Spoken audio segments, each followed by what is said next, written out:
And there we go, ready to go live. And 1, 2, 3, 4, 5, you're live. Hello and welcome to another day in the Milky Way. And tonight we got a great show for you. From the Wizard here and Hawkeye Two Feathers. Welcome, welcome, welcome. Greetings and blessings to everyone. Cheers. We hope that you're doing well, and we thank you for dropping by and listening to a couple of crazy fools talk about stuff. That's right. And I'm got my new sports hat on tonight. I hope everybody enjoys that. For Halloween, I got my Wizard's cap on. But anyhow, if you does it make you feel special? It does. It really does. Well, as long as that's what matters. That's right. And if you don't know what that's all about, we got there's a big Halloween costume contest going over on Nina the Mystic's page. And if you want to go dress up and participate, you can get on over there and dress up in a costume, and she's giving away prizes. I hope everybody participates. You don't have to go extravagant. Just go over there and do your thing, and it'll be a lot of fun. So in celebration of all that, I got my wizard hat on tonight. And look at that. You got your Okie Pinokie hat on. Yep, one of them. There you go. Cool beans. Anyway, tonight we got some good stuff going on. I'm going to be talking about Quetzalcoatl, or you can pronounce it a bunch of different ways, but Quetzalcoatl was, quasi. But anyway, it's pronounced a bunch of different ways. It doesn't matter. We're still talking about the same guy. The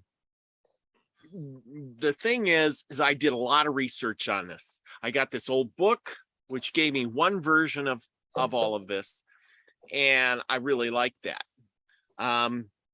I did more research, finding out that the Quetzalcoatl was more of a myth. He was a great, a myth, and told by the Indians, and I could not find any stories anywhere that really matched up to what this story says, which is really odd. There was no pictures. The picture in this book, I got to be careful with it, is this is Quetzalcoatl pictured at, oh man, my book is falling apart on me. It's just really old. That's all. This book was written in 1840s. It is looking like 1842 book.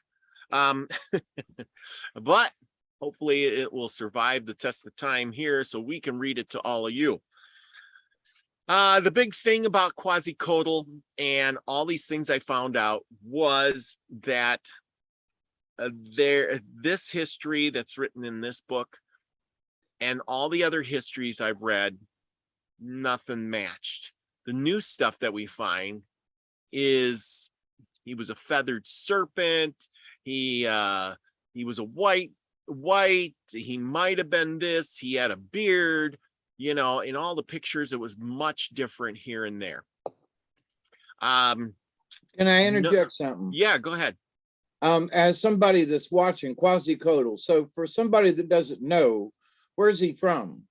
Well, I'm gonna get to that. He was. I know. Okay. He was from South America, okay. And he apparently got to, he was a South American for the Mayans, and later on, what was it? The I can't remember the name of them now, but anyway, several different Toltecs. That's it. Toltecs. It's on the tip of my tongue. I should have wrote it all down.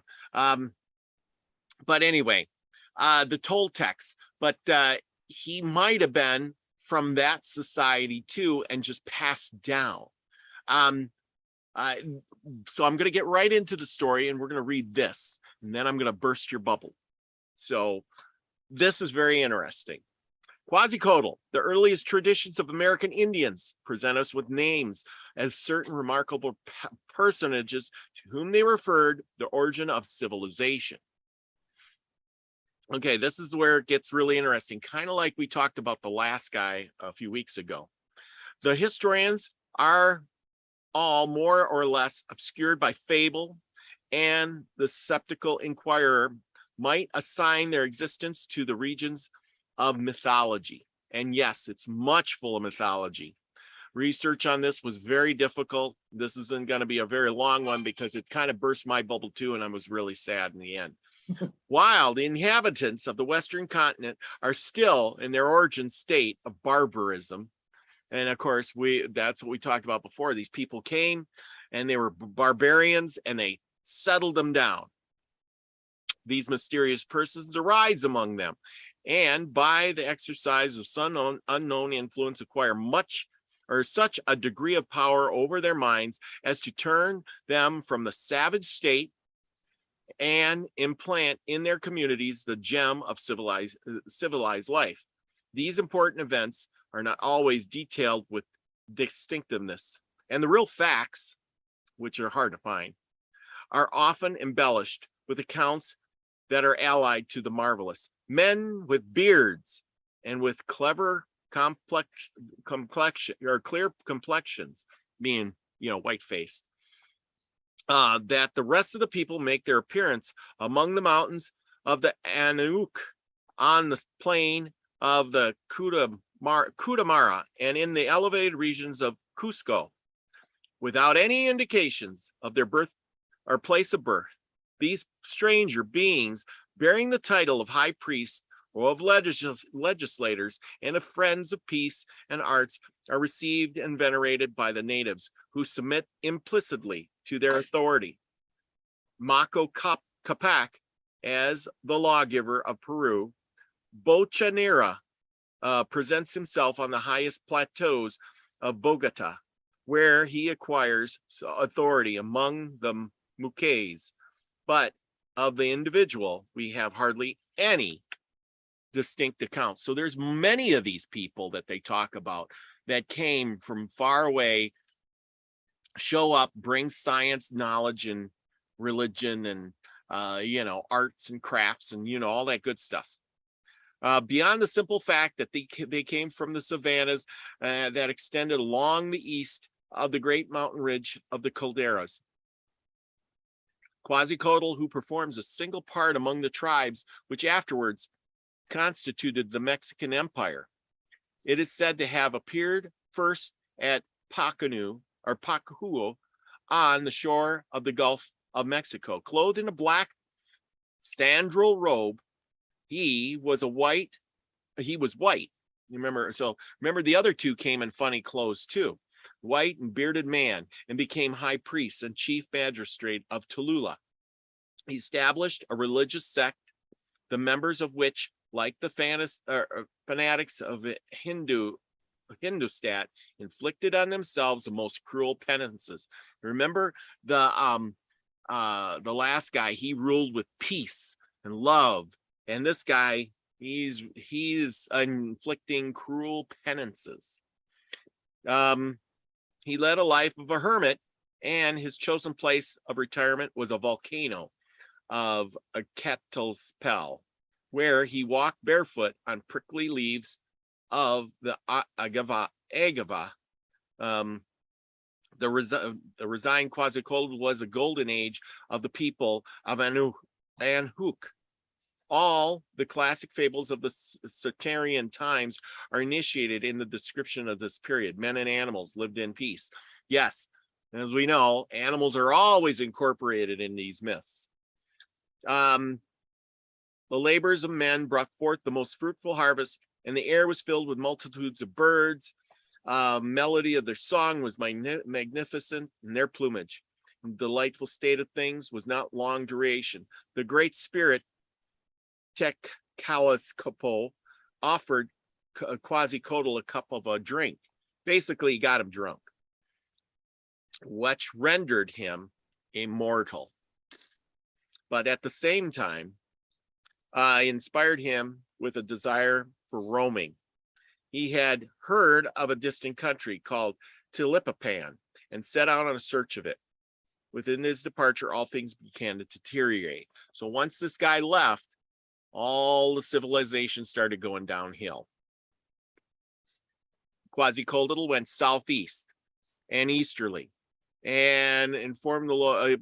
He basically, they didn't know where he went, but sort of. There's lots of myths that he went one way. Some say he went south, and he became a different guy down south towards like Brazil area. But basically he went out and he literally disappeared. Let's see. He preached peace to man and permitted no other offerings to a deity other than the first fruits of the harvest. Again, he didn't do blood rituals, just the first fruits of the harvest. After leaving Chulala, he passed on to the mouth of the river Golasaco on in the Bay of Campeche, where he disappeared, having promised the Cholulans that he would return in a short time, confirming their happiness. Quetzalcoatl was afterwards defied, and the great pyramids of Cholula had an altar on the summit dedicated to him as the god of air. Okay, the name Quetzalcoatl signifies Mexican language feathered serpent. As you can see, from the picture back there, he was known for being this feathered serpent kind of being. He had, I'll share a screen with you here. Let's see. Here we go. Share screen. There we go. Anyway, there we go. This is some of their engravings of what Quetzalcoatl would look like. You notice he's got a beard in an Indian world where nobody had a beard. Was he just one off, or was he from somewhere else? They had, here's another inspection, birds, feathers. Here he is doing something. I don't know. This is another rendering of what he might look like. And you notice he's covered in feathers, got a beard. And here's the last one I found. He's wearing feathers. He's not exhibiting feathers out of his skin. Yes, exactly. I mean, I just want to point that out. So yes, he's suggested with feathers, but is he wearing them, or does he have them? Well, and see, that's the thing. They were, remember, in all these places, that's what they had to decorate themselves with, was feathers. I understand, but there's many folks who are thinking that he actually was bird-like himself. Yes, no, he was not. Although that, like I said, the myths and legends. That's why I wanted to bring it up. Yeah, because, turned him into. There's a difference between wearing lots of feathers and having and being recognized with that versus being a bird-like creature, man thing, with feathers. Yes, and that's the thing. I think the myths and legends turned him into a serpent with feathers, into something. I noticed in that one, just a couple of pictures back, there were snakes around him. Oops, this one here. No, it was with the chair. Yeah, zoom in on that. See, there's snakes at the bottom. Yep. He's sitting on snakes. See, that's what I'm saying is there. He may have referred and there's snakes have, Yeah, and I think what happened is he used the serpent or snake, and then he dressed in feathers, and little by little the two got intertwined. Right, and if you live down there and down in the jungle, there are a lot of snakes. So whether or not they were worshiping them or not, but a lot of snakes down there in the jungle. Just saying. Mm-hmm. Yep, exactly. So it says here that, of course, they named them a feathered serpent. The Mexican pictures and statues represent him as tall, stout, and a fair complexion, open forehead, large eyes, long black hair, and a thick beard. His dress is commonly a long robe, as the history of the demigods and heroes of Greek. In fact, his lives are overlaid with mythological fictions. Yet there is no good reason to doubt his real existence. A Spanish writer has maintained that he was no other than the apostle Saint Thomas, who preached Christianity in India, and from hence might have passed to America. It is remarkable that the image of the cross is plainly discernible in the sculptures of Plaquette and other persons. But I cannot find a cross in here. Nor can I find a cross in any of these other ones. Or No, I this think one. that would be in the engravings. Yeah. Well, Yeah. actually, there is a cross on, go back. There is a cross on his war, on his shield. Yeah. Yeah. But not, well, that might be like a Christian cross, some sort. You know, nothing that I can see here either. Okay. Apparently, priests are represented as making offerings to the symbol of Christianity. Yet the mission of St. Thomas to America must have regarded it as mere suggestion of an enthusiastic fantasy. Okay. Here's the mind stopper.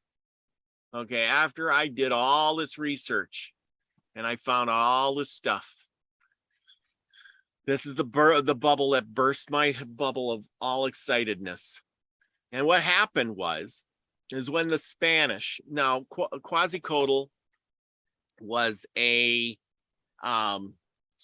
feathered serpent.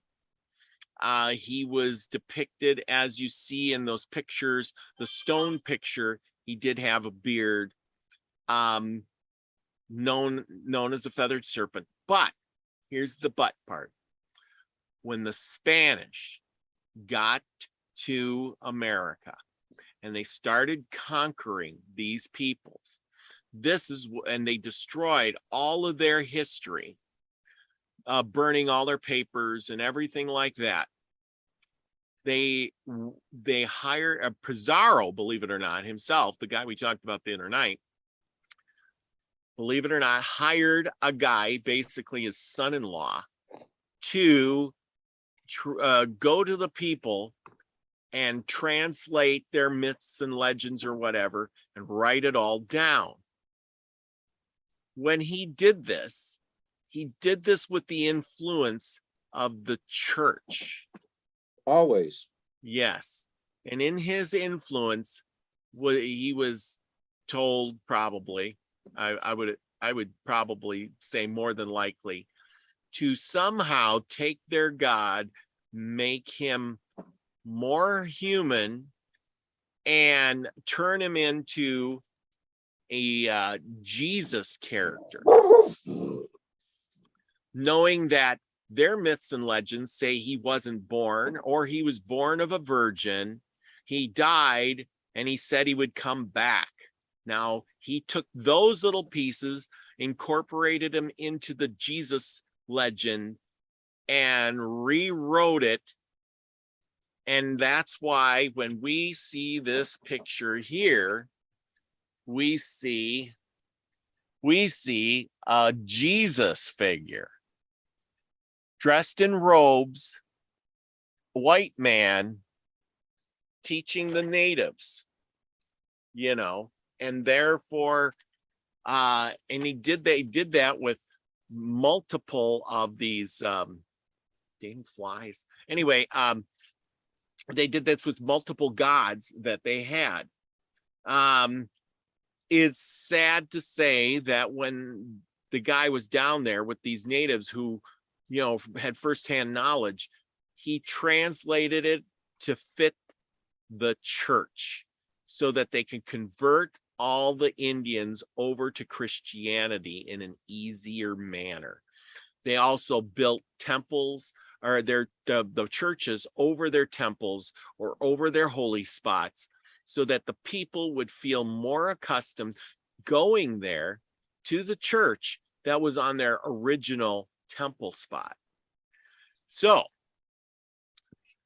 Quetzalcoatl was probably more of a myth than anything else. I can't put a finger on it because nobody really knows when he existed. He might have existed many years before this empire, but the thought of him bringing knowledge to them, still, it was embedded in the myths. So I don't discount that. The question is who was Quetzalcoatl? And what did he bring? Or, well, we know he brought knowledge, but when did he get there? Did he get there like Capac did? And did he bring all this knowledge to the Mayans? And I assume he probably did. Therefore, furthering their empire.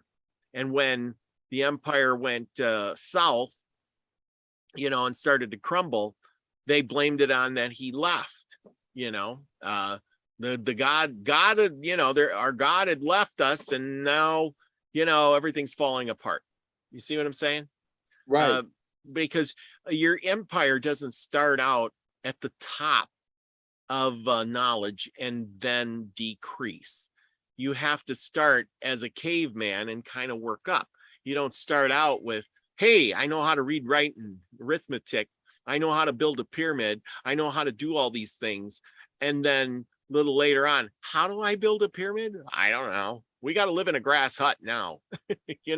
Somehow the civilization was here, and it just went down afterwards. So okay, so my question would be, when is the first record of a Quetzalcoatl type character etched in stone or something? Well, they believe it's from the Toltecs, because that right, would have been, but at what time period then? 2,000 years ago, maybe something like that, from our standards, I guess. But that could vary because of the Spanish coming in, had it really wiped out all of that knowledge. So literally, right, you're going to the rocks, you're going to some cave painting or these paintings and myths and legends to eke out a history of these people that lived thousands of years ago. Whereas like in the European area, they had so much stuff written down that even when they destroyed a lot of it, you could still go back and see the pyramid. You can still go back and see some of the Roman Pantheon. You can still go back, and find some of the clay tablets of the Sumerian Empire. You can find the pillars of Göbekli Tepe, and it was, way before the Sumerians, because.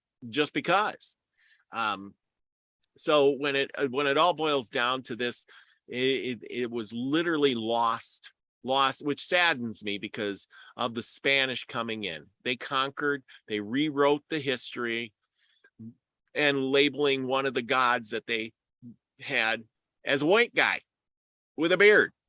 Now, Quetzalcoatl might have had a beard, or he might have not had a beard. In their descriptions of Quetzalcoatl in the stone, it shows him as a beard. But as you can see in this picture here, this is a stone figure carved in stone, and it does show him with a beard. Although his face looks Indian, he's got feathers. And, if you're Spanish and writing the story, you're going to write it as, well, I'm going to write him, anything I want. And he's got a beard. Well, now he must have been one of the apostles. That's what it is. He was an apostle. And then some people even say, well, maybe it was Jesus. He sailed across the ocean to spread Christianity. But then that would make no sense, because if Jesus or the Thomas would have came across the ocean, he would have spread Christianity. and the Bible and all those things, he wouldn't have, they would have not had the religion they had. Right. So with that, that's where things, like I said, I think the Spanish came in. Pizarro, we know from last week's show that the Pizarro had the monks or the friars with them, and Valverde, and as soon as the Incan leader said something, he was like, blasphemy, you either believe or we'd kill you. And yep, so when he threw that Bible to the ground, yes, the Biblia. yes. Data around 900 BC depicts a serpent rising behind a person probably engaged in Olmec. Lucky Smith says Olmec site in La Veta dated around 900 BC. It depicts a serpent rising behind a person probably engaged in shamanic ritual. So Quetzalcoatl came 900 BC. Well, yeah, but he might have come, before that even, in order for them to depict that on that site, maybe hundreds of years before. That's just the one we can find. But like I said, it really doesn't give a description. Here it says that he showed up. The Indians were, we do know that the Indians were still barbarians. And just like the last guy, they show up. The Indians are barbarians. He brings knowledge, wisdom, arts, and law and order to the Indians, and they fall in line and eke out a great civilization because of him. Was he an Atlantean? And that would have put him 10,000 years ago. But see, this is where the timelines get really blurred, because we don't know. You look at those big buildings, those giant pyramids, and they didn't get built overnight. They got built over years and years and years. And that means you had to have thousands and thousands of people and labor and everything, society set up to construct that. You didn't just, and the technology to do so. Yeah, well, but even if you people's one thing, but if you don't know how to do something. Yeah, but if you did engineering or something, lathing or something, didn't you? Or what did you do? Yeah. Okay. So I was a machinist. Okay. Yeah, and an engineer, but yes. An engineer and a machinist. Okay. So you know how to do that. Now you show up somewhere and you say, you got a bunch of barbarians, and you say, I'm really smart, and I can do machinists and engineering. And you got to get them together. You got to organize them. You got to teach them things because they don't know how to do anything. But once you get them organized, you could make them get you products, metal, smelt it down. You could build machinery if you had enough people that were educated. And then you could be a machinist again and an engineer. And you could build things that were fantastic, but you would have had to do all those steps in order to get the level of the people up to here so that you could do that. And that takes time. You don't do that over a day or two. You're talking over generations of people, educating the people and their kids and having them all fall in line, because, you don't want to give up your beliefs and learn new things. You don't teach an 80-year-old guy how to read and write, but you can teach his kid really fast, kind of thing. So it may take generations, a couple generations to get the community up to speed to start doing those things to follow you. That's what I'm saying. Yeah, but also with that, and I always remind folks, because I was a machinist and an engineer, that it's not, the knowledge isn't enough. You have to have certain basic technologies already existing in order to teach them. So yes. I could have the knowledge and walk in somewhere, but I'm not going to have the basic things that I need to smelt a metal. Yes. Yes. I'm not going to have certain, I won't have a kiln. I won't have this. I won't have that. And, and to make, those things out of metal that is necessary, like for cutting the rock. Yes. You got it. you got to have metal in order to do that. Other rock against rock is no, that not it's not efficient. So, Mhm. so you have to have the base to make the metal. Mhm. Not, Yeah. they can go find the rocks and the this and that, okay. But if you don't have the stuff to make it with, Yeah. so I always think that there's, I'm a UFO person. I Mhm. think that there are folks that came from, different worlds and brought certain technologies. And with the technologies and the knowledge, they dropped off some basic tools Yes. because, Yes. you drop in on a bunch of native folk and there is absolutely nothing there. So how do you create this base? So you Mhm. can go collect these things and teach them and do these things. You got to have a basic set of tools. Yes. And Joanne Dancing Gypsy, she says not educated. You need people with skills. Yes, but you got to educate them and then give them the skills. But And here's you're the right. thing: if you don't have the tools to give them the skills, Yes. Yes. so I can talk about it all day long, Mm-hmm. and I could make up a mock thing with a piece of wood or something, and they could learn, Yep. learn that way. But unless you got a chisel and a hammer, Mm-hmm. and you put it against a piece of rock and beat on it, Mm-hmm. that's where you get the skill. But Yes. if you Yes. just talk about it and you go, well, what you do is you get this really hard thing and you get this thing and you mock show them, well, okay, but until you get the tools in their hands, then the skill comes. And then, like I said, that doesn't come over a year or two. Even Well, it so. depends. I mean, there are some quick learners. I mean, if you gave No, no, no. somebody Yeah. Well, yeah. a But I hammer mean, and a chisel and gave them some basics, within a month's time or so, there's some amazing things can happen. But that doesn't mean they built the pyramids in a month. I'm saying they can develop the skills. oh If yeah. you're out there every day and that's what you're doing, you can get pretty good at something, Well, I'm. and after six Yeah. months, you've developed certain skills and techniques, um, but to the point, though, if you don't have the tools, you can't develop the techniques. Well, And that's where I exactly. think that, we had help from angels or beings from other places that left the basic tools behind Well, yeah. And the thing so they is, could learn how to do it. oh yeah, and I agree with that. And they might have started out with just a little bit, like if you had a little bit of something, like what they didn't come down here with 1,000 chisels and say, okay, we're gonna pass out chisels and give chisel classes. You know, they may have started out with, here's a smelting pot. You guys figure it out. You know what I'm saying? And They here's would the have guy had to who's, get it's even more entailed than that. well, They you would have know, had to say, you got to go to this mountain where yep, there's, this ore, and yes. it Oh, I looks agree. like this. Now you Yeah, go over here and you have to have a pot to melt it in.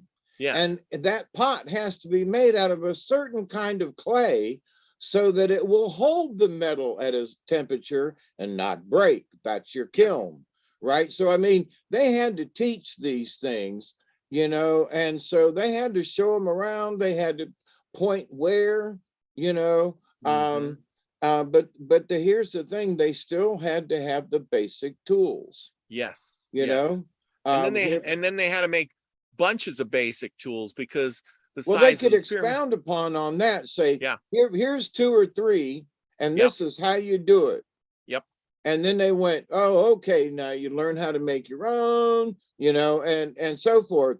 But they had to have brought, kits down, Well, yeah. Oh, where they said, I okay, gang, this is how you do it, and these are the basics.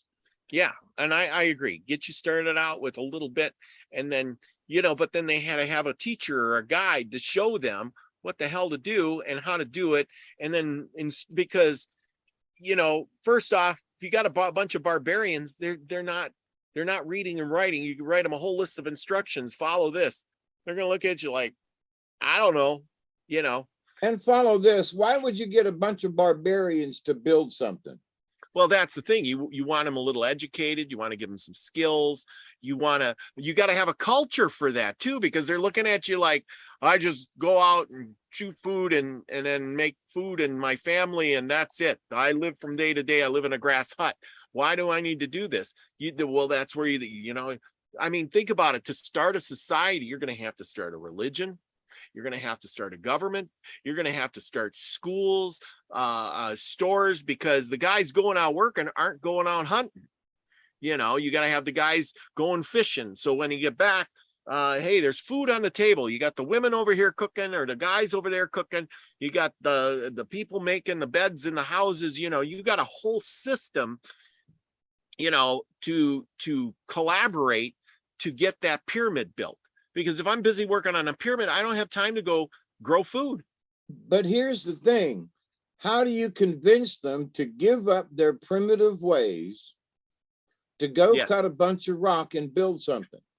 Yes. How do you convince them that this is what they need to change their way of life, give up hunting, give up foraging, give up to go cut rocks, drag them to someplace, stack them up? For what reason? Yeah, so that's why even a primitive would go, why do you want me to do this? I don't see any sense in this. So regardless of teaching them or techniques or tools or any of that, what prompted the primitives to go, wait a minute, I need to change my entire way of life and go cut rocks and stone and do this instead? Yeah. Well, yeah. Well, that's, I said, religion. Religion prompts a lot of people to do a lot of things, and rewards. What is the reward you get? I don't know. I mean, that's my thoughts on it. Yeah, like I said, you got to start all of these things, and then you're going to have to wait a generation or two to get everybody on board, because the first generation, they're not going to be on board. Like you said, why should I give up my ways?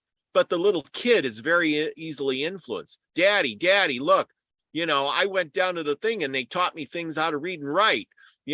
Look, I got, they're giving me food because I learned good. You don't know how to read, Daddy. See what I mean? And then, of course, you convert those people into something new, but it doesn't happen overnight. Because the old people are going to be like, I just want to go hunt, eat fish, and, live in my little hut, right? I've lived in my hut for 40 years. Why should I change now? Yes, exactly. Why should I change now? But your children would, when they're, you know what I'm saying? Or the grandchildren. Or the grandchildren. Like I said, a couple of generations in order to get, if I'm wrong, I mean, how would you think it would have happened? What's your thoughts? Well, that's just my point. They just didn't walk in, whoever it is, what changed their mind? That's my point. And you brought up a good one. It takes a couple of generations. Yes. So curiosity of the grandchildren of what are those guys doing down there? Yep. So first you get 10 guys to help you for whatever reason, their curiosity, so humankind and curiosity, what's he doing over there, But to change a civilization's point of view, change a civilization's point of view from foraging and hunting and that to being a builder society. What changed them? It didn't happen overnight, but there are some folks who seem to think that it just fell right in there, So along with the technology that just showed up, Quasi-Cole showed up and started teaching them. But he had to have, for a simple thing, if he wanted to teach them gardening, I'm sure he had to show them what a rake was. Yes. Well, what I mean? Or what a hoe to dig the dirt with, I mean, I didn't necessarily mean, but what the hell is a hammer? Now you can make a stone hammer, but they'll break and crack and stuff like that. Yeah. But Well, you well, know, and that's the thing too, is if I had a metal hammer and you're a barbarian and I come with my metal hammer and just hit your hammer and it busts into pieces, you're going to look at me like I got magic, kind of like yeah, the Indians did when Pizarro showed up and they got guns and cannons against their. I mean, he wiped out, how many thousands of men in one day, and you're just thinking. I mean, if I was one of those Indians, I'd be thinking, oh my gosh, these, we lost how many thousands of people, and they lost none. We didn't even make a dent in them. They got their bodies are made of steel, and they have long sharp knives that, I got a piece of wood and a bone, and a rock. Yeah. exactly. But yeah, so you wouldn't have to have much to convince somebody that you were superior to them. And then, here's another thing. If Quetzalcoatl came down here and he gets to the Indians, how would he communicate? He'd show up and say, blah, blah, blah, blah, blah. And they look at you like, I don't know what you're saying. Either he took years and years to learn their language, or he knew their language already. Hence the alien thing, like we were talking about the once before, Hiawatha, how he could speak all the languages, and he gave each group their own language. How is that possible? So Quetzalcoatl came and he gave them, all this information. He could obviously speak their language, and then they realized, because if I can speak your tongue, you're going to listen to me better than if I speak a foreign language, right? Right. So it wouldn't be out of the ordinary that And way. sign language will only go so far. Yes, only so far. Exactly. I mean, and then to convince, like you said, convincing those people to put down what they're doing and go to work and build a giant pyramid or carve stones and all these other things, it's just not, going on there. But then again, it's, I think, whoever came to South America, not only Quetzalcoatl, but there was Viracocha. There was, like I said in here, a couple other guys. They all came with the same thing. And each society said, hey, they came here, they gave us corn, which is food. And that's a very good thing to lead you on. Here, I got this food, you'll be good. They taught them science. Everyone says they taught them science and math and, building and agriculture and all these things. And they came from somewhere, but nobody knows where. Aliens, and I do believe that. I do believe that there was something extraordinary happening at that time. And, I can't put my finger on it, but it is kind of strange how all these, they have different names, but they're all doing the same thing. Why? And they're all bringing similar knowledges. Yes, just like Hiawatha brought, and this was my big question once before, is how did the Indians just show up one day and have corn? It takes, if you're taking a weed and you're going to make it into corn that you can eat, or something you can grow and harvest, it takes a long time, and knowing genetics and how they pollinate and all these things, right? Yes. And let me tell you something, as you bring that up, with my travels up to Ohio and back to 2 years ago, and looking out the window, there were lots of things that medicinals, and my sister joked and got on to me, look, there's another medicinal, and oh, Dave, would you shut up? Mm-hmm. But in that 2 weeks time of up there and back, I never saw any wild corn. Mm-hmm. I saw a lot of other wild things, but I didn't see any wild corn, which makes me scratch my head and go, if it was a weed, which basically it is, yeah. Then how come there isn't natural corn just popping up in wild places, even from farms left over or whatever, you know what I mean? Yeah. And but there's no I'm not a bit of wild corn. A lot of other wilds, like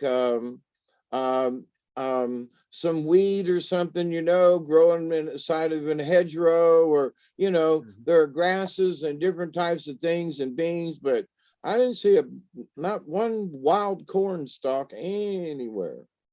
Yeah. Well, and that's the thing. Maybe I'll have to do a thing on looking up what wild corn is. And that's the thing, is if you were a native and you've seen this corn, you say, hey, that might be good to eat. How would you know how to breed it into a, something different, or better? Yeah. That takes knowledge and understanding and practice of agriculture, not just, hey, we can plant the crops. We don't know how they just grow, and then we harvest, and we know how to save the seeds.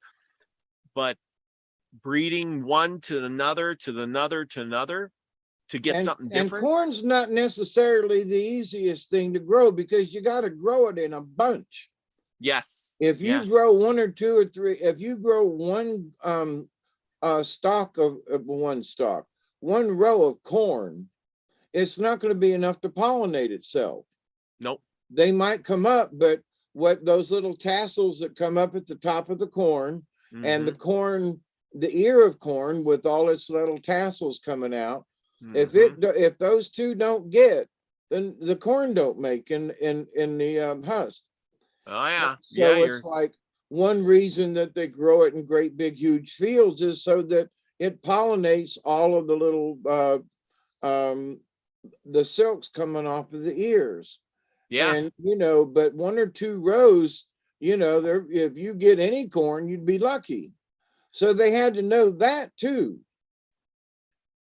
Now there are ways that you can take the pollen from off of the top and put it in a bag and shake it around the tops of the corn, and that's how they do it in scientifically, to genetically change, use pollen from this row over here to this corn over here. They'll put it in a paper bag, the pollen from the top, and mix it with the corn ears.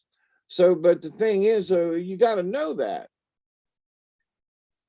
Somebody's got to teach you that. Yeah. Yeah. Like so I if said, you're going to grow corn and do it, you got to know to grow a bunch of it. Where'd you get the seeds to plant the first batch? Where'd you get the seeds to plant the first? Wait a minute, but they planted corn. Oh, okay, fine. But where'd they get the seeds from their first batch? There's a myth and legend about that. It says that Quetzalcoatl had turned or wanted something to feed the natives, or the Indians, right? And so he went on a long explore. And along this long explore, he found an ant, and it was carrying a kernel of a corn. So he followed the ant to this mountain, where the ant walked in a little hole inside the mountain. So he went ahead and turned himself into an ant and went inside the mountain to see what it was doing. And inside he found that there was mounds and mounds of corn kernels. And so he went in and brought some out, and then turned back into a man and took it back to the Indians and said, this is what you will eat, corn. And there you go. Here's a handful of seeds. Have fun with it, kind of thing. But anyway, see, that's how those stories come. But still, it was Quetzalcoatl or Viracocha or whoever, whichever one you want to talk about, that gave the people the corn. There was never a myth that says, wigwam woman there, she bred corn and turned this weed right here, she turned it into corn. You know what I'm saying? Well, I've got an interesting story that kind of jumped out at me tonight. All right. Wait, good. Not to change the subject, but it's kind of sort of fitting. Oh, I'm glad. Along the lines of what we're talking about. Awesome. Awesome. You know how that always happens. But I want to say hi to everybody in the chat. We got a bunch of people in here. We got 14 now, it says. We got Scotty Boy. And we got Mossy Man. Haven't seen you, Mossy Man, in quite a while. Michelle Can-Am Free, our love child girl. Much love. Elderberry. Let's see, different individuals in the tribe charged with growing and harvesting of grasses, tobacco, and corn. Yeah, but the question is where did they get those grasses, tobacco, and corn, and learn how to do that? They had to have the basic seeds, just yes. like basic tools. Yes. They had somebody brought down here's a kit. Yeah, exactly. Here's a rake and a hoe, and here's a starter kit of seeds. You know, I'm just saying. Absolutely. Pamela Jean, why did they build the pyramids? That's a good question. I still don't have answers for you. David Castle, greetings. Thank you for coming. Haven't seen you in a while. S. Lee, run remote to rule them all. The universal remote. Max Vision is in the house. Hey, thanks for coming, Max. I hope you got a show tonight afterwards. I don't know. Joanne Dancing Gypsy's in the house. Thank you for coming. David Castle says, send some positive energy to Brandy Robinson. Her father passed away yesterday. She could use it. So go do that. We will. Let's see who else is in here. Lady Spitfire. She can't stay long, just popping in. Oh, I hope you got to listen to quite a bit. Lucky Smith is in the house, and I think I got everybody. Yep. Okay. Anyway, well, where am I looking at now tonight? What do we got? All right, go to page 97. Ooh, 97.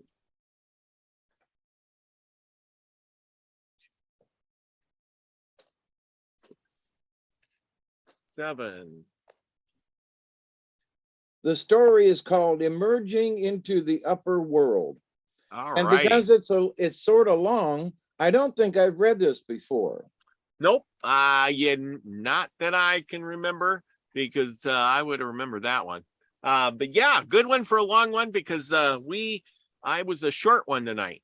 Like I said, this stuff really made me sad, because I thought way more of this. And then when I realized that the Spanish had came and turned it around, I thought, oh, we'll never really find out the truth, because it's lost to history. And there we go. Even with my wizard hat on, I still can't tell everything. And if anybody out there knows more about Quetzalcoatl, Viracocha, let me know. Send me something. Want to come on and talk about it? More power to you. We'll be glad to have you on.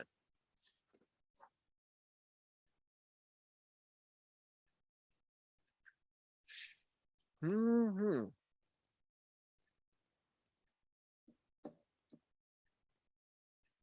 It's another take on creation, if you will. Yeah. When I was reading through it, I was like, wow, this is really interesting. Because there are many cultures who believe that they came from the underworld and emerged onto the earth. And so this is sort of along those lines. Okay, cool. Creation stories are always awesome. All right, so here we go. Emerging into the upper world, a coma. This legend reflects the matrilineal, meaning women, society of the Western Pueblos, the Uptick. The All-Mother herself makes the gods she wishes to believe in. In the beginning, 2 female human beings were born. There was land already, but no one knows how long it had existed. The 2 girls were born underground at a place called Chipapoo.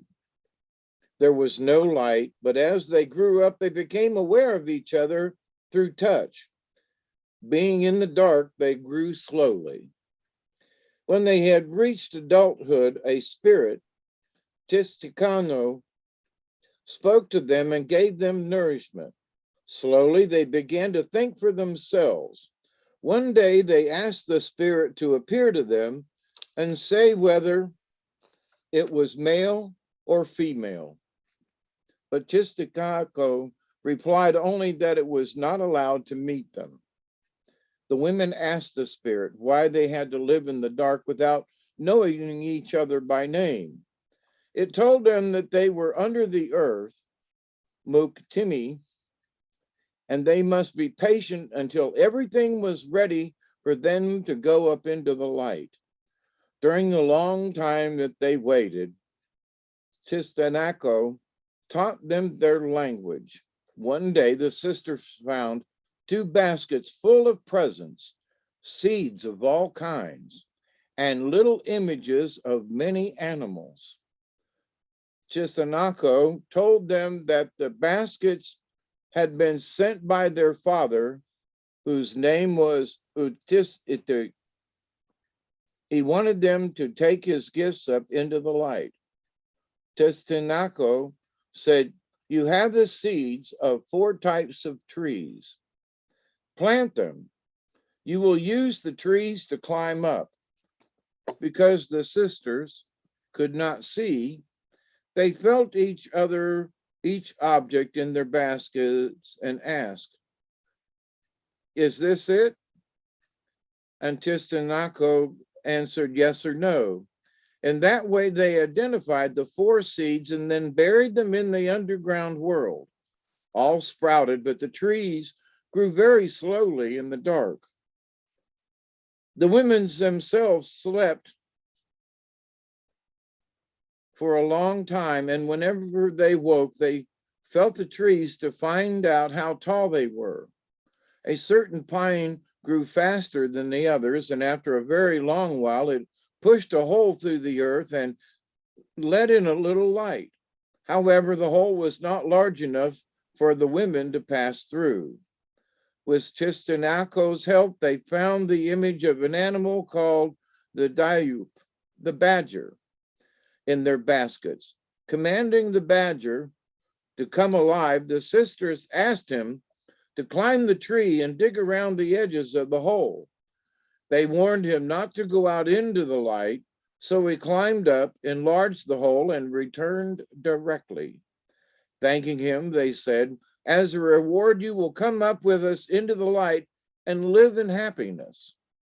Next, Tistanako helped them sort through the baskets until they found Tawananu, the locust. They gave him life and asked him to smooth the hole by plastering it, and warned him not to go into the light. But the locust, having smoothed the hole, was curious and slipped out in to look around, and before he returned, 3 times the women asked him if he had gone out, and 3 times the locust said no. When they asked a 4th time, he admitted that he had. "What is it like?" they asked him. "It's just sits itu, laid out flat," he replied. "From now on," they said, "you will be known as Titska. You may come up with us, but for your disobedience, you will be allowed to see the light only for a short time. Your home will be in the ground. You will soon die, but you will be reborn each season." A shaft of light now reached into the place where the 2 sisters lived. "It's time for you to go out," Tisinatko said. "When you come to the top, wait for the sun to rise. That direction is called Hananami, east. Pray to the sun with pollen and sacred cornmeal, which you will find in your baskets. Thank it for bringing you to the light. Ask for long life and happiness, and for success in the purpose for which you were created." Tisanako taught them the prayers to say and the creation song to sing. Then the humans, followed by the badger and the locust, climbed Pine Tree. Stepping out into the light, the sisters put down their baskets and for the first time saw what they contained. Gradually, the sky grew lighter, and finally the sun came up. As they faced it, their eyes hurt, for they were not accustomed to strong light. Before they began to pray, Tisanako told them that their right side, the side their best arm was on, would be known as south, and the left north. At their backs was the west, the direction in which the sun would go down. Underground, they had already learned the direction, Nukum, down. Later, they asked where their father was, and Tisanako said, Tayanami, 4 skies above. As they waited to pray to the sun, the girl on the right moved her best hand and was named Iatik, which means bringing to life. Now name your sister, Tisanako told her. Iatik was perplexed at first, but then she noticed that her sister's basket was fuller than her own. So she called her sister Neotisti, more of everything in the basket. They prayed and sang the creation song, and for the first time they asked Tisanako why they had been created. The spirit replied, "It was not I, but your father, Ukatisti, who made you. He made the world, the sun, the sky, and many other things, but he is not yet satisfied. For this reason, he has made you in his image. You will rule over the world and you will create the things he has given you in the baskets." "And who are you?" they asked Tisanako. "And why don't you become visible to us so that we can see you and live together?" "I am female like you," the spirit replied, "but I don't know how to live like a human being. Your father has sent me to teach you, and I will always look after you." When it became dark at the end of the first day, the sisters were frightened.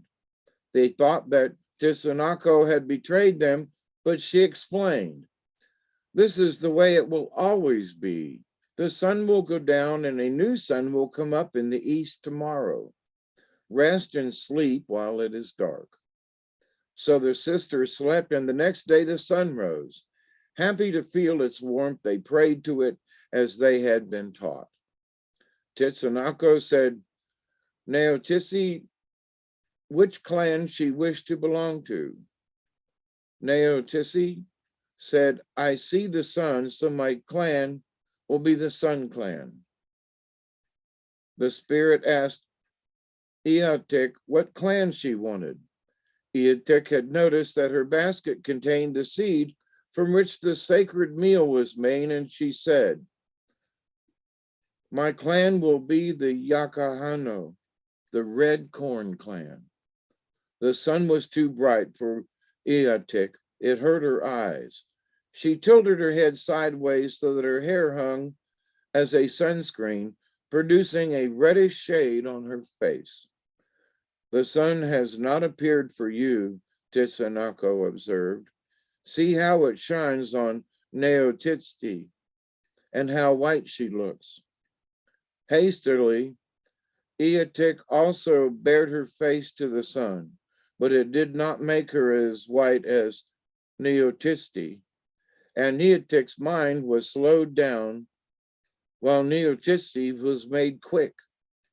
Even so, both always remembered to do everything that Tisanako had told them.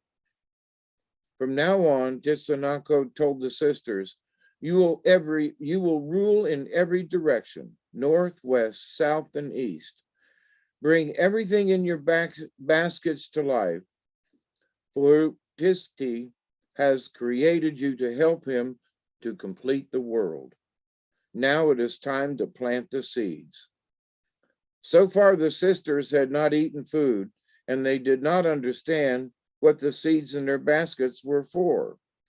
First, plant the corn, and when it grows, it will produce a part that you can eat, Titsanosko said. Highly interested, the two women watched the growing corn every day. The spirit showed them where the pollen formed so that they could continue to offer pollen and cornmeal every morning to the sun. And they always did, though sometimes Neochisti was a little lazy. After a while, the corn turned hard and ripe. Eotic carefully picked two ears without hurting the plant. Neochisti yanked two off, and Eotic told her to handle it more gently.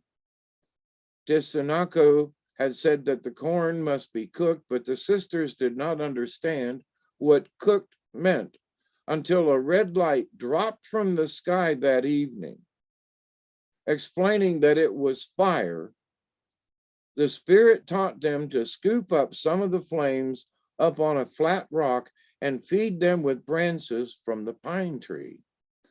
Following Chitsanako's direction, they roasted the corn and seasoned it with salt from their baskets. Neotisti grabbed some and ate it, exclaiming how good it was. Then she gave a piece to Eotic, and so it was that the two women had their first meal. You have been fasting for a long time, and your father has nourished you, the spirit told them. Now you will eat in order to live. The sisters learned to give life to their salt by praying to the earth, whereupon salt appeared in each of the four directions. Then Titsanako taught them their first song for creating an animal, a mouse. When they had sung it, they sang, "Come to life, mouse," and their mouse image breathed. "Go and increase," they told it, and it ran away and soon bred many offspring. Titsanako showed them how to take one back, kill it, and roast it with the corn and the salt. They prayed to their father and offered him little pieces of their meal before they ate. There was not much food on the mouse, but they thought it was good. Looking into their baskets for larger animals to eat, the women found images of a rat, a mole, and a prairie dog. Before you give life to them, Titsanako said, you must plant grass for their food. Their sisters took grass seed and scattered it north, west, south, and east, and grass immediately covered the ground. Then they gave life to the animals, telling each its name as it began to breathe. Before commanding them to run away and increase, they told the three creatures to live in the ground because there was no shade on earth. Now we're going to make the mountains, Titsanako said, and showed them how to throw a certain stone from the basket toward the north while speaking certain words. There a large mountain arose. They did the same in the other directions, and mountains appeared all around them. Now that you have the mountains, the spirit said, you must clothe them with growing things.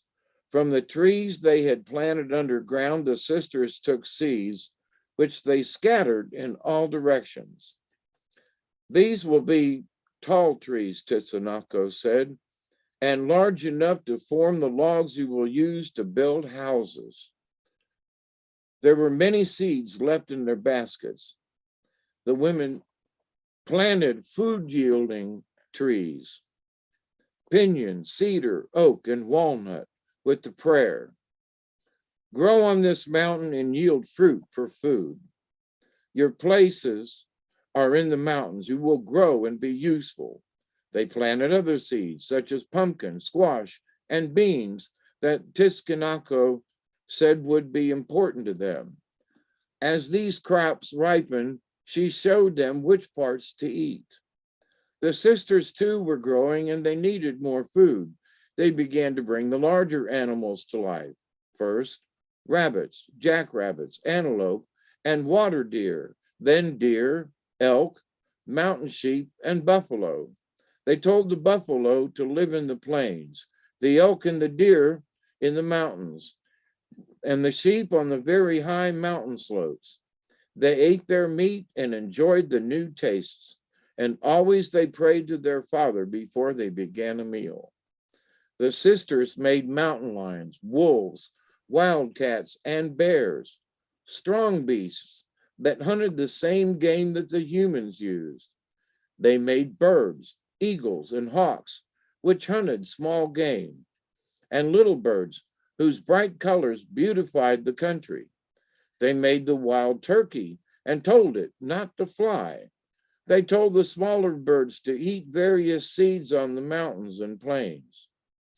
Tiskanako pointed out that there were still fish, snakes, and turtles to be created, and the sisters gave life to all these and tried them for food.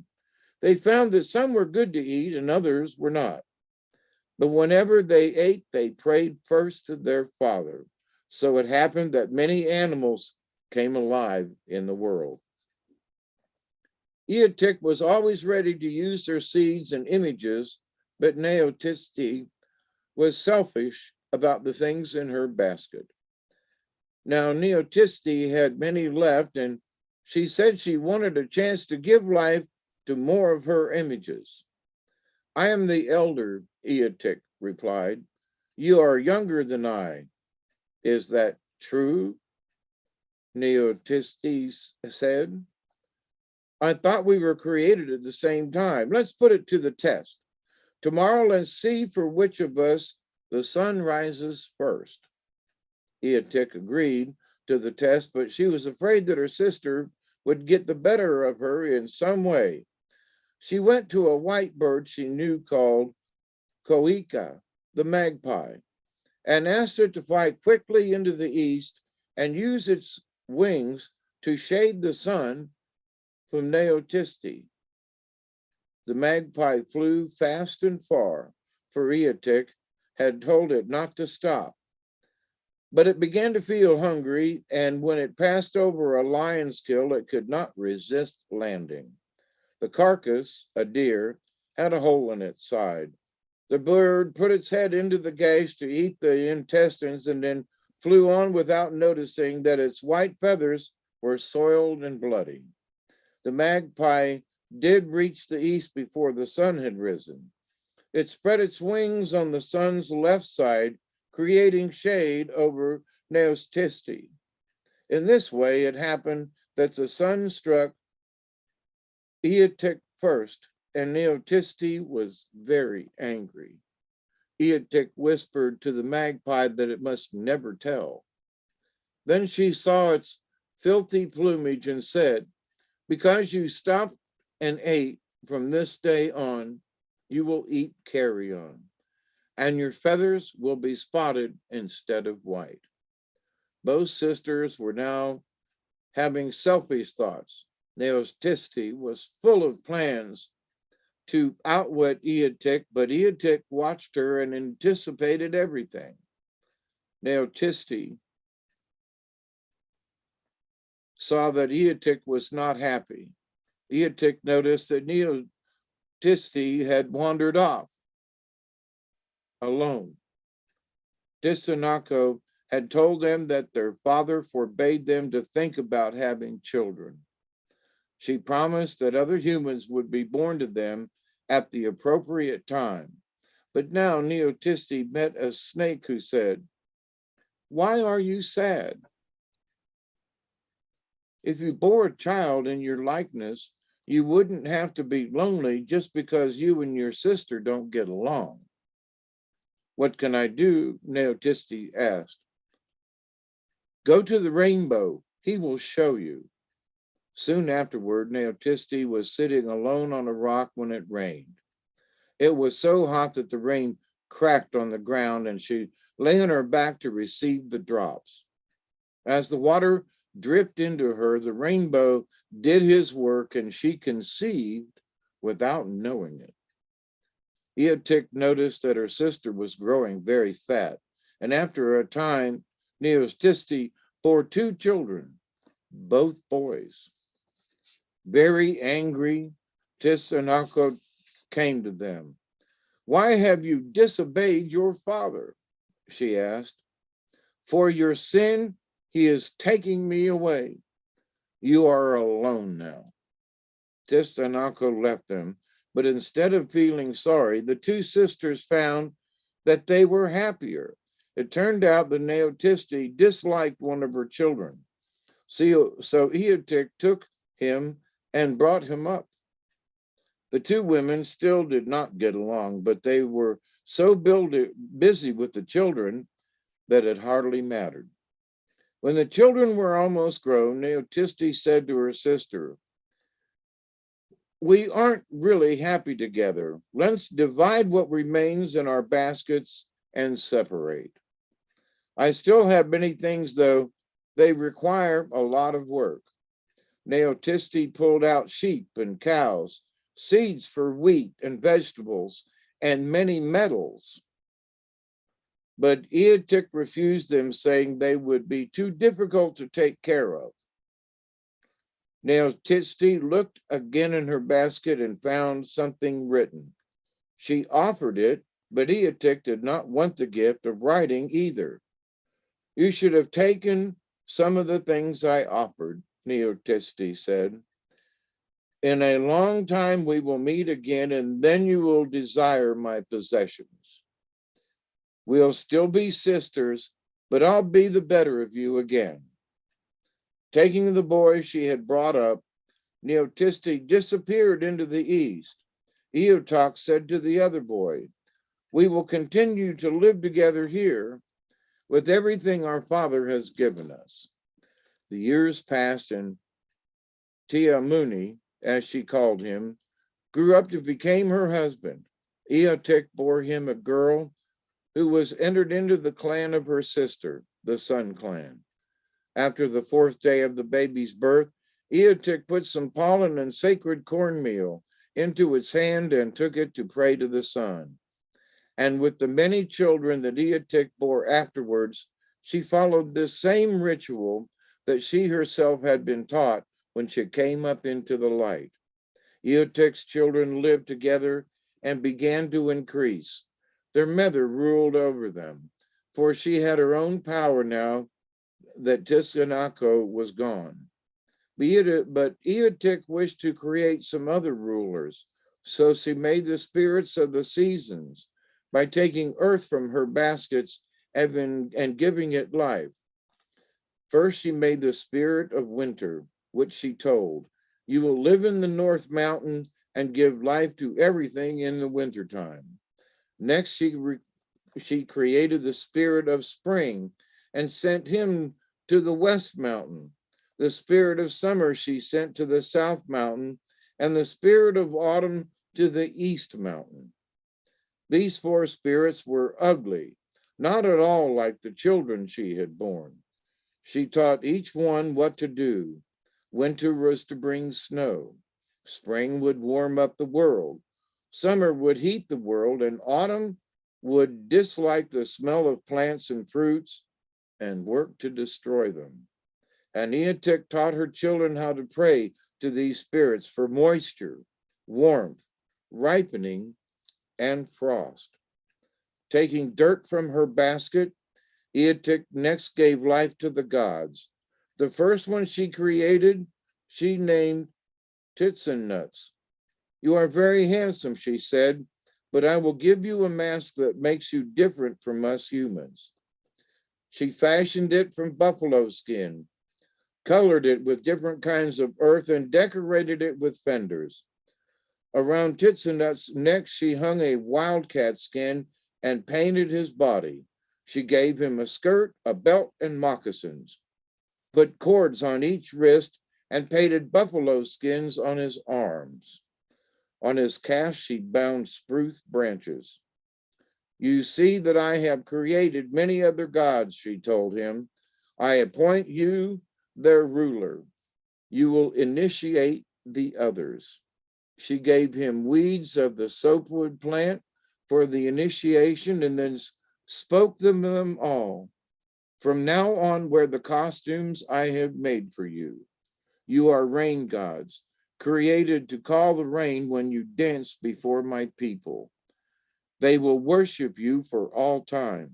And after she had instructed each of the gods and given each his costume and a prayer, she told them that they would have a sacred chamber in each of the 4 mountains. And so everything was as it should be, based on a legend reported by C. Darrell Ford in 1930 and on various oral accounts. The Hopi tell this as the tale of Bahana, the lost white brother, replacing the sisters with brothers throughout the story. This version from Acoma shows Spanish influence in the mention of sin, a concept unknown on this continent until after Columbus. The role of the snake in tempting Neotisti may also be colored by the knowledge of the Bible.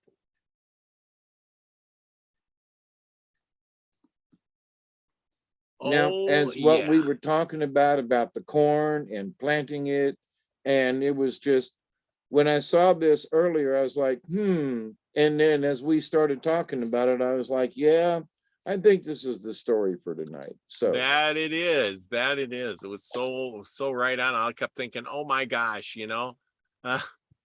it's like, it's all those things. You could see the influence of the Bible with the snake and the creation story and some of the Indian stories we have read where they got to come up from the ground, and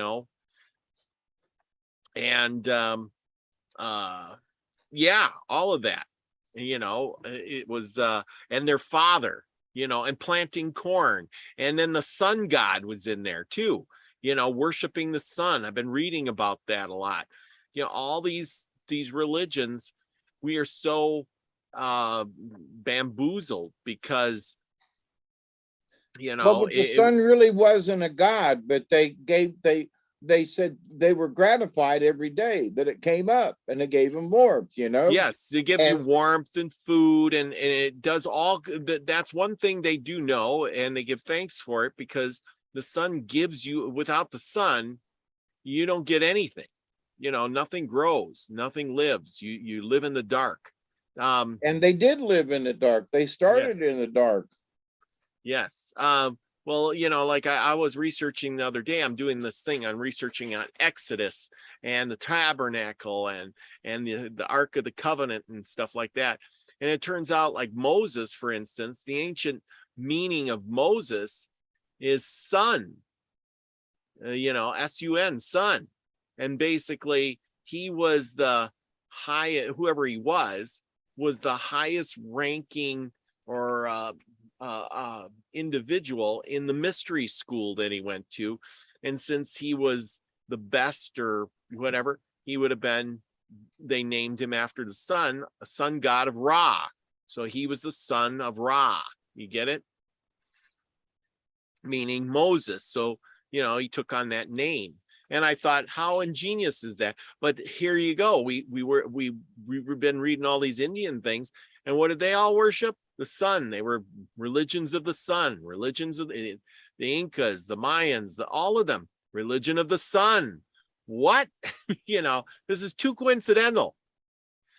But it isn't at the same time, because that's the one thing people had universally, is the sun come up, the moon come up. What else? And it's in the sky. You can't touch it, but you can feel its heat. It gives everything life. Yet, you know what I'm saying? Yeah. So, well, speaking of, you mentioned moon. I was outside before we started tonight, and the moon came up in a very odd part of the sky tonight. Oh, it was so far east, it was going north. I mean, I was like, just weird. But anyway. Oh, Desert Roses in the house. Oh, yeah. Corn on the cob over an open fire. Yep. And who taught him, like, do you wait until the corn is, what about waiting until it's just right before it gets too hard? where Yep. you can eat it raw without even cooking it. I mean, Yeah. corn on the cob. Oh my gosh. If you just shuck it right out of the husk and you can pinch it and juice squirts out, munch on down. You don't even gotta cook it. Maybe a little salt, but man, shoot.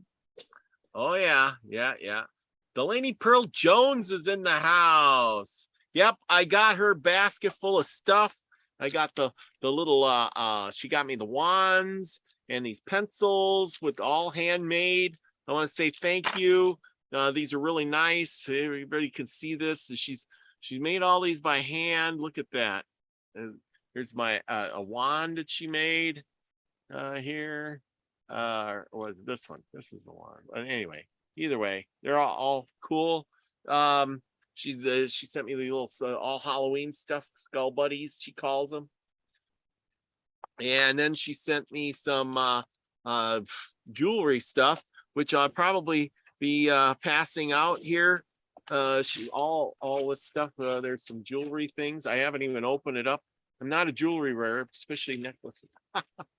But I think she makes these things, so there we go.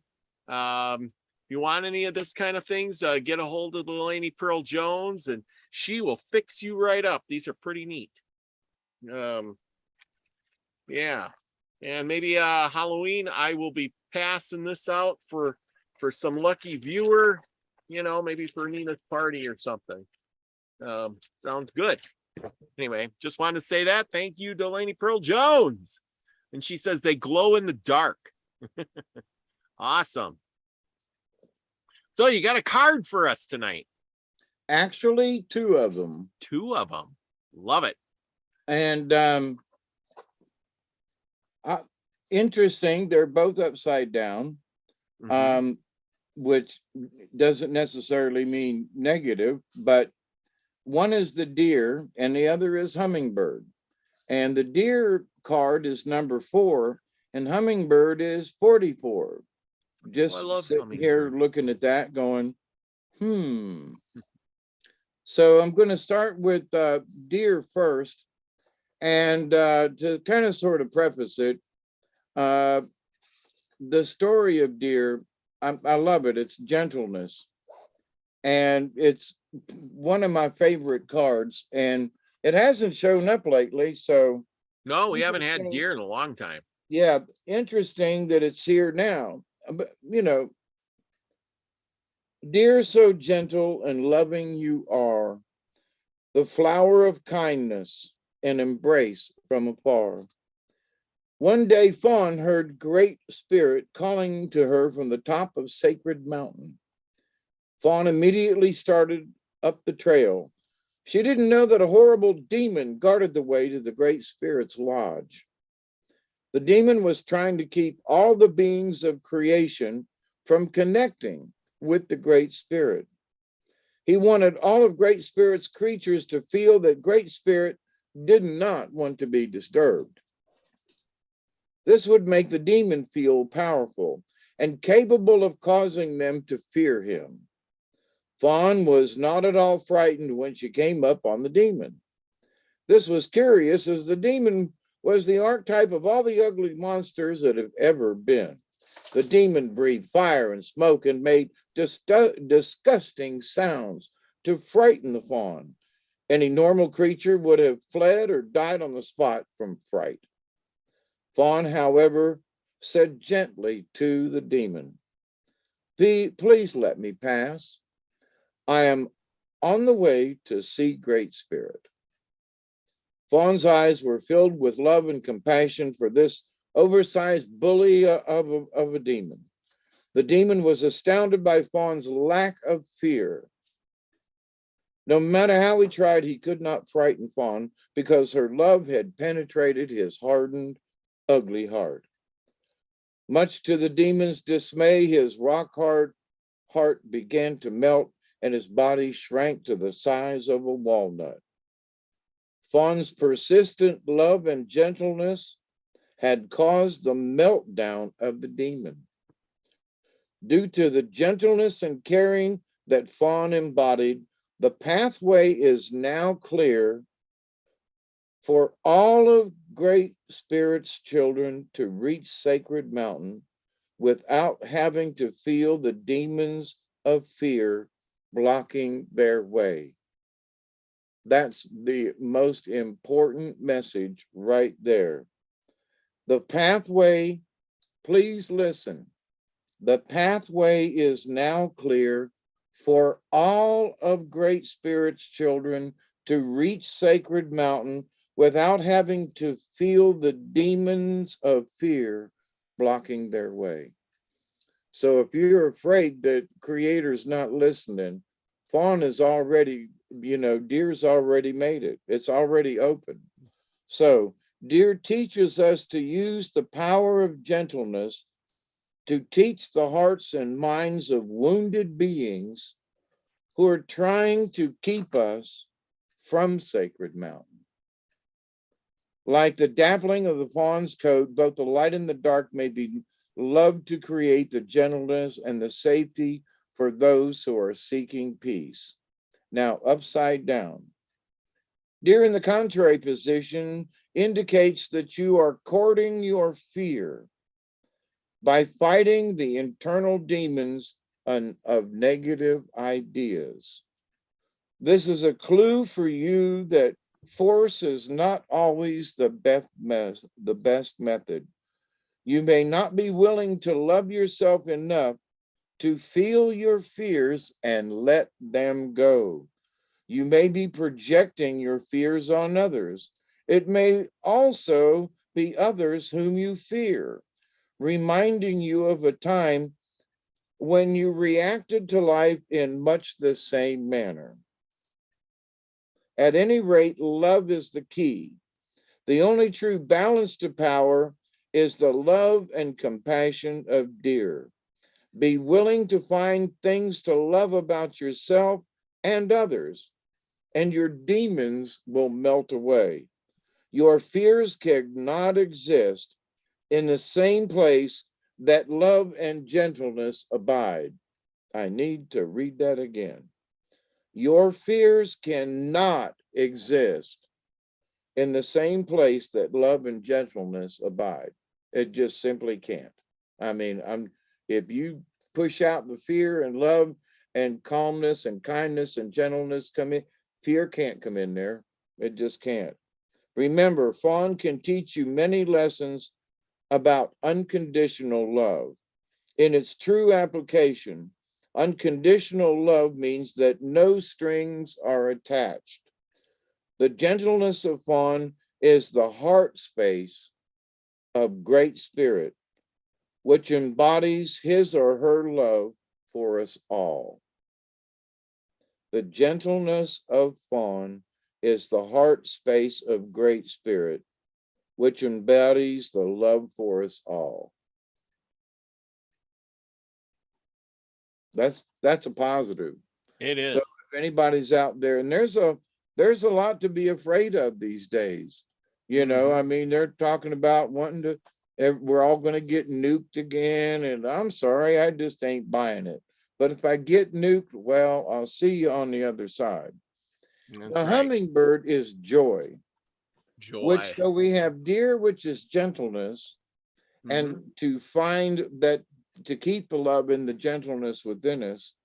And hummingbird, joyful little sister, nectar you crave. All the sweetness of the flowers is the love you gave. Now, hummingbird is joy. Hummingbird is associated with the ghost shirt religion, which taught that a certain dance done properly would bring about the return of the animals, and that white people would disappear. Once again, the original people would know by the joy of the old ways. In Mayan teachings, hummingbird is connected to the black sun and the fifth world. Hummingbird can give us the medicine to solve the riddle of the contradiction of duality. The song of hummingbird awakens the medicine flowers. Hummer sings a vibration of pure joy. Flowers love hummingbird because nectar sucking brings about the reproduction of their families. Plants flower and live because of hummingbird. Hummingbird can fly in either direction, up, down, backwards, and forwards. Hummingbird can also hover in one spot and appear to be motionless. Great Spirit created hummingbird to be slightly different from other feathered creatures. Because of their magical qualities, hummingbird feathers have been used for a millennium in the making of love charms. If hummingbird is your personal medicine, your love life, and its joys, your presence brings a joy to others. You know instinctively where beauty abides, and near or far your journey to your ideal. Now, contrary, if hummingbird is in your cards in any configuration, it speaks to you of matters of the heart. How or why has your heart center closed? Have you done something callous to another, causing them to shut off the love they once felt for you? Contrary hummingbird may presage sorrow and the inability to see the many blessings we two-leggeds have been giving. And the primordial beauty that surrounds us. Let me read that again. The contrary hummingbird may presage sorrow and the inability to see the many blessings we two-leggeds have been given, and the primordial beauty that surrounds us. You know, I'm always talking about, accept and receive the healings, the knowledge, the blessings from the universe. These things are, and that's the primordial beauty that surrounds us. If contrary hummingbird sings its forlong song, perhaps you should journey into your personal pain and know that your sorrow is your joy in another direction. But many people are going through things right now, in my humble opinion, and they don't have the ability to see the blessings around them. And so I continue to pray that they will. That is for sure. Those are the cards for tonight. People do not understand a lot of times what they have. I mean, think of all the blessings a person has anyway. Compare yourself to somebody 100 years ago, or maybe more. I mean, I don't know if you ever been to a museum and you see these old houses or log cabins and stuff. They didn't have insulation, and it just gets as cold as it does today. They didn't have the fancy Thinsulate or special heaters, electric heaters. You had to go out and cut your firewood. Or air conditioning in the summer. You just sat there and got hot. I mean, it's one of those things where it just happens, and we're spoiled. And if like nowadays, if somebody don't get their way with their stuff, oh my gosh, I my heat's out. Oh my God, the world's ending. My refrigerator went bad. These are conveniences that we take for granted. And then we got to have the latest styles and latest things and stuff.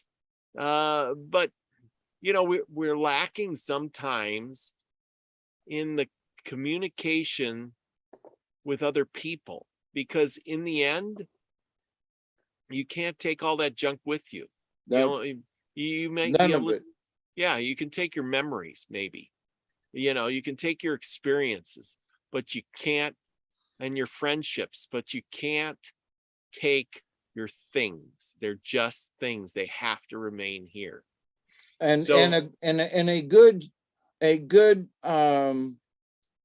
shaman's death or spirit death, or what do you want? What is the reason why you want to be a good person until the end?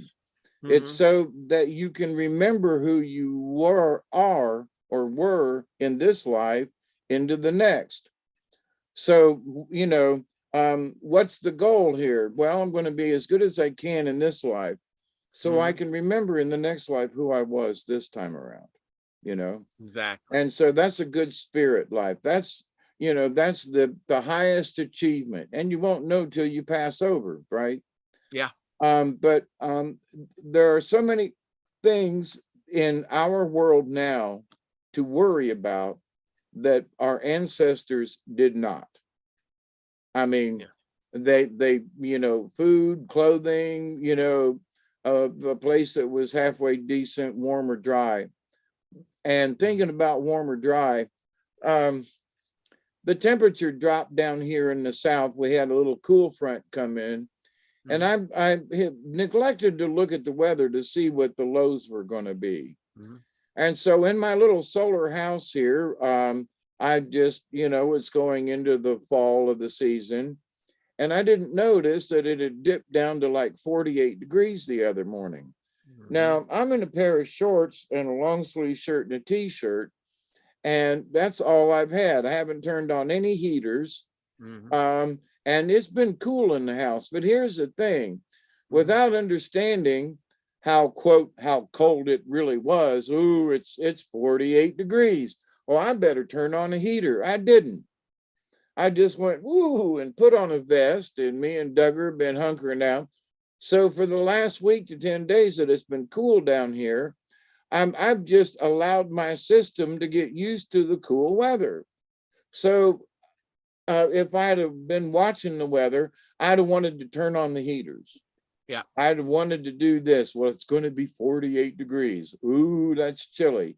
Yeah, but we survived without turning nothing on. I saved electricity and I saved my wood pile and all that kind of stuff. But the thing is that it feels good in the house with the lower temperature. Mhm. All summer long, I wish for this weather. Yeah. So, but people will automatically react. My point is that people already react and go, oh my God, it's going to be in the 50s. I'm going to have to turn the heater on, you know? Mhm. And I just didn't pay any attention and went, ooh, it's chilly in the house. Yeah, but that's the thing, And still we should be thankful that you have those clothes to put on, I mean, think about it. Years ago, these people had to go out and make clothes. They had to weave the material and do all that work. You had to harvest the cotton yourself and weave it into clothes to make the warm clothes. I mean, and that's difficult to do too, let me tell yeah. you. Well, yeah, um, the that's the thing. It's so uh it's a big process and we take it for granted. Yes, we do. Think of how appreciative you would be for that shirt you're wearing if you had to make it from scratch, you Right. know. Or, And or any other piece of clothing. But yes, yeah. I'm reminded, and it was a story, and believe it or not, it was Shirley MacLaine, the Mhm. actress. Yes. And she wrote a book years ago called Out on a Limb, to where she went and visited Machu Picchu and some other places and had some spiritual things happen to her. And she's a believer of aliens and other beings and stuff like that. And she was criticized in Hollywood for her Hmm. beliefs and stuff and was shunned for a long time and put on the blacklist. But she's done many movies since, and I think she's still alive. Hmm. And still a pistol, you know what I mean? Yeah. But so anyway, she was telling, I've read her book Out on a Limb, and she was talking about when they went up to Machu Picchu and they stayed up on the mountain. And she says, I thought that, if the sun was going down and everybody was partying and everything, we'd had spent the day. And she was like, so they handed her a blanket, a one of those, um, Mexican blankets you see, or Yeah. Indian blankets, and here you go. And over there's a little cottage, and there's a little bunk in there. And good night. We'll see you in the morning. And she was like, well, wait a minute. We're not going back down the mountain to my hotel with fluffy pillows and a mattress. And he was like, no, we're spending the night up here. So she went into this little place, and temperatures in the mountains can drop quickly and get cold. And so she was not ready for any of the above. And so she describes how she covered up with this little blanket and was just freezing to death. And after an hour or two, she came out of her little hut and walked out on the little between the things. And the one of the people that she had traveled with was out there walking around, looking up at the stars, and she was freezing. And how do these people live like this? And he said, because they just don't think it's cold. And she was like, what?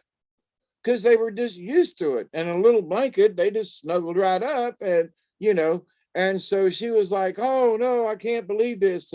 And so he said, look, grab your little blanket and huddle up next to me, and we're going to do this little mind thingy. You're going to basically convince yourself that it's not cold out. Yeah.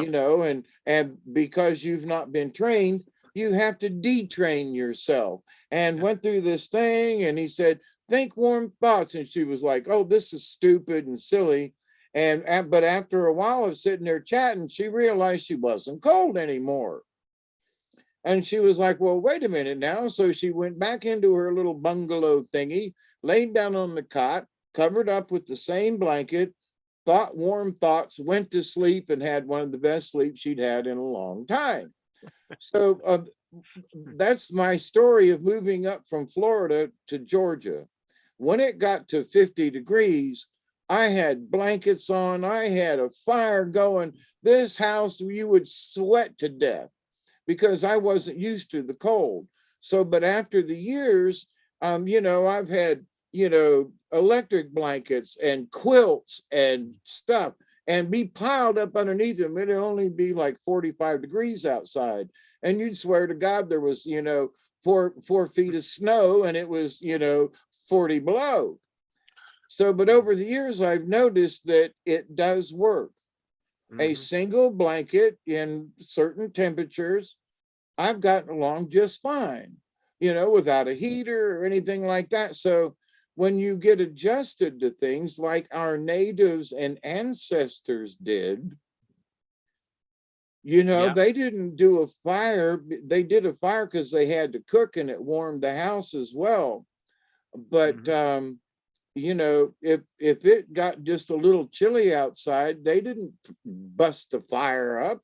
No, they waited until it was really cold, and there was snow on the ground.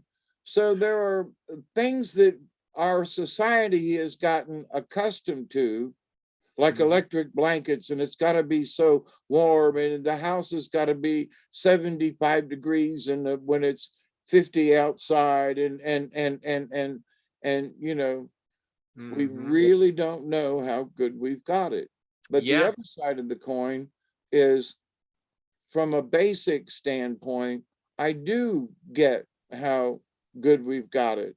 So, and I thank the cold weather, and I thank the chilliness, and I thank the fact that at 70 years old, my body can still adjust to the chilliness and not have to have a heater on right now. So there's a lot to be grateful for, in my humble opinion. But anyway. I went to Florida once, and it was like November, and I was in Wisconsin, and it's cold in November, and I got to Florida, and it was so hot and so warm, and yet I see people running around with winter coats, and I'm like, what the fudge? I'm running around in a t-shirt, and it was like they could almost point, that guy's from not here. But to me, it was warm. I went down to the beach. I'm like, woohoo, I'm at the beach. And there was nobody there because it was too cold for them. Right, exactly. So the wintertime, growing up down there, in December and January, you'd get a little bit, but the rest of the time, and I love it down here in South Georgia because at least we have seasons. I mean, the leaves are falling off the trees, and they're changing colors. Down in Florida, it'd still be the same. Yeah. It just looks the same until December, you know. Yeah. Well, and like I'm in North Dakota, and leaves are turned and falling off already. We got what, 45 degrees out and windy. And it's gonna get colder fast soon. And pretty soon it'll be snow on the ground. But anyway, yeah, the seasons, the thing is, we got to be thankful for all the stuff we have and the conveniences and how good we live. And we may think, oh, I don't have a giant screen TV, or oh, I don't have this, or I don't have that. My car ain't brand new. I don't have the fanciest clothes or whatever. But you got clothes. You didn't have to make them from scratch. You didn't have to grow the cotton and harvest it. You didn't have to build the car from scratch. You have a car. You got a roof over your head to keep you out of the elements. Be thankful. And, it only gets better. Well, I want to give a shout out to them poor folk in Florida who are really going through a tragic mess. Mm-hmm. And, I have friends and neighbors that lived right on the outskirts of where some of the bad stuff really went through. And, they made it okay, but a lot of water and a lot of issues, and a lot of folks who lost everything can be looking at this side of what do I have to be grateful for now? My house has been destroyed. My neighborhood is gone. Friends of mine maybe have been killed. Now, how do I get out of this predicament? Yeah. Be grateful that you're still standing. Be grateful that you're still alive. And I don't mean this in some kind of, half-assed little way. Those folks decided to live down there. I decided to move out of there in the 70s. And I've been warning folks down there, y'all just been lucky. And they have built these little houses and trailers and stuff out on Sanibel Island, which was destroyed, and all down there around Fort Myers. And they keep building stuff, and people keep moving in neighborhoods. When my sister was up on my birthday, they were talking about how many houses and how close they were together, and that they were literally building millions of homes in that area that just sort of got hit. Yeah. And it's like, what? So, I feel bad for those folks, and I want them to, to feel grateful that they still have a life to dig out from. No matter how hard it is, be grateful that you're still standing and that you've got another opportunity, to make different changes or something. I've been praying that folks would get out of there and they just keep building in closer. Yeah. And, unfortunately, they want to blame this on climate change, and that ain't happening.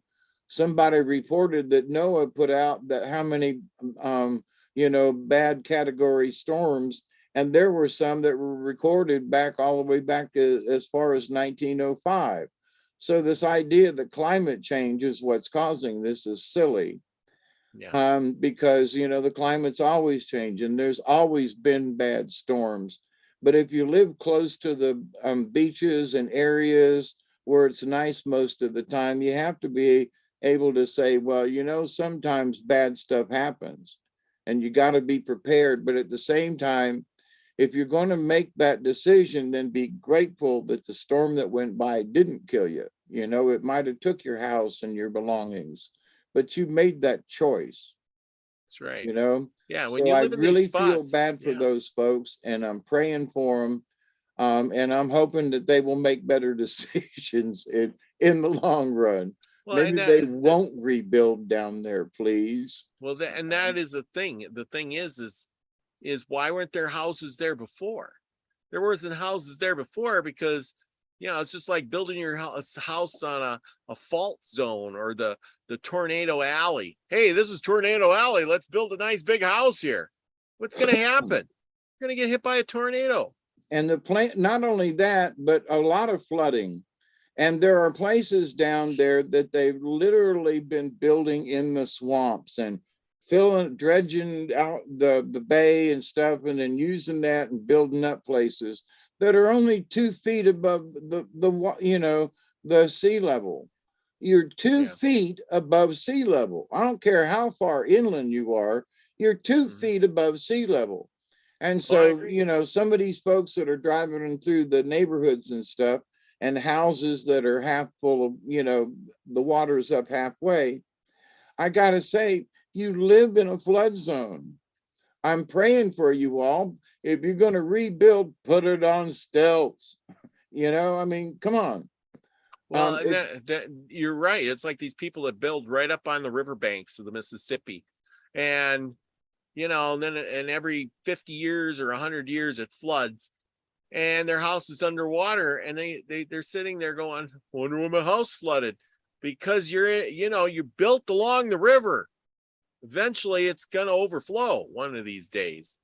yeah, you built on, you built a house, you bought a house that's 3 feet above sea level, even though you're 2 miles inland. But when you get a 12-foot storm surge, your house is gone. Yeah, Please, pay attention. But yeah. anyway, that's enough of that. I've said my 10 cents worth on that. But there are literally, when my sister and friend were here, they were talking about the millions of houses going in, and that they had to be prepaid. So Wonder why. that they weren't building houses on speculation, that the new rule is down there. No, you want a house, you got to come up with the money first, and then we'll build it. So there's a lot of stuff going on, and I'm praying that folks will realize already what they have, and that they will realize what's around them. And Mother Nature can be a bitch sometimes, Yeah, and then you So, build but in the wrong spot. You lose not only your house, but all your possessions. Everything is gone. everything, your way of life is gone, because what you used to do ain't there no more. The places, the neighbors, the houses, everything's gone. Yeah. So I'm praying for those folks, and I don't want this to sound like I'm being negative, but I'm really hoping these folks don't rebuild down there. You know what I mean? I really hope they'll move further inland, they'll build different houses, they'll do something different.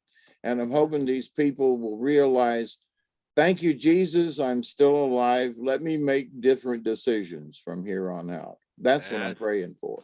Yeah. So anyway, I've better given my 10 cents on that one. Okay. All right. Well, remember, everybody, this was a good show, but we got more coming up. We're gonna have was it Allie Berry on Saturday. Gonna be a great show, and maybe I can convince Delaney Pearl Jones to come on for some card pulling this week, because she's all spooky like. And she sent me these cool wands and stuff. So anyway, that'll be fun.